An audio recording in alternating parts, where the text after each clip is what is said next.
Look, I know I've done ups and down videos before, but I'm nervous about this one.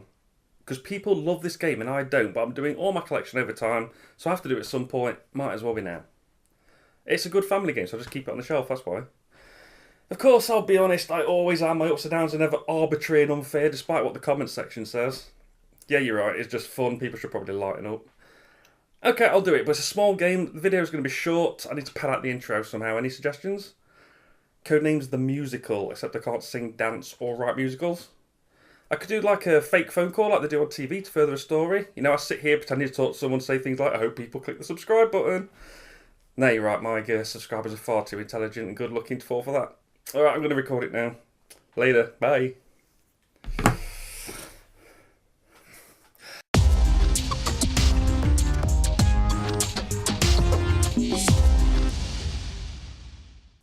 Hey, I'm Rob for JTRpodcast.com and this is Board Game Ups and Downs, where I look at the individual parts of a board game and I give the bits I like an up and the bits I don't like a down. Now this time I'm going to put on my trench coat, put on my hat and head to the espionage-filled world of Codenames. In Codenames, two teams try and contact their spies who have one-word codenames by using clues given by that team's spy master. The first team to find all of their spies wins. There are a ton of words in this game, around 400, and only 25 random ones are used each game, so no two games will be the same. Some may be similar, but will never be exactly the same. That kind of variety gets an up. There are 80 different keys in the game, and that's a lot of different variations, especially when you consider the fact that you can spin the card round and get a different one just from each card.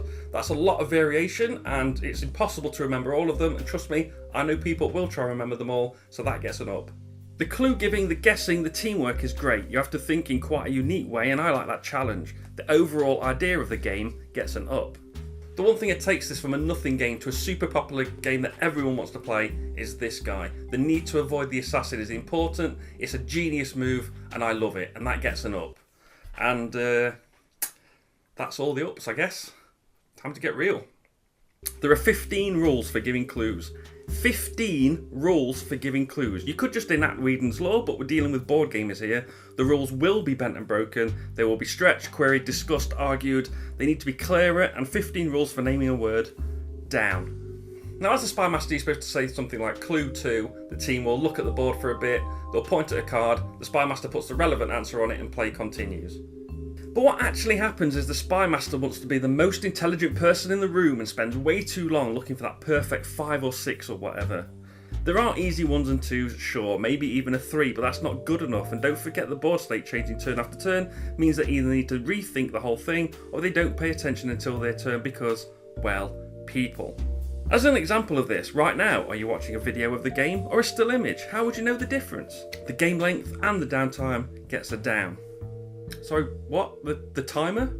Oh, you mean this thing? This would be great. Now what if, now bear with me, what if your group doesn't respect the authority of the timer and refuses to play with it? True story.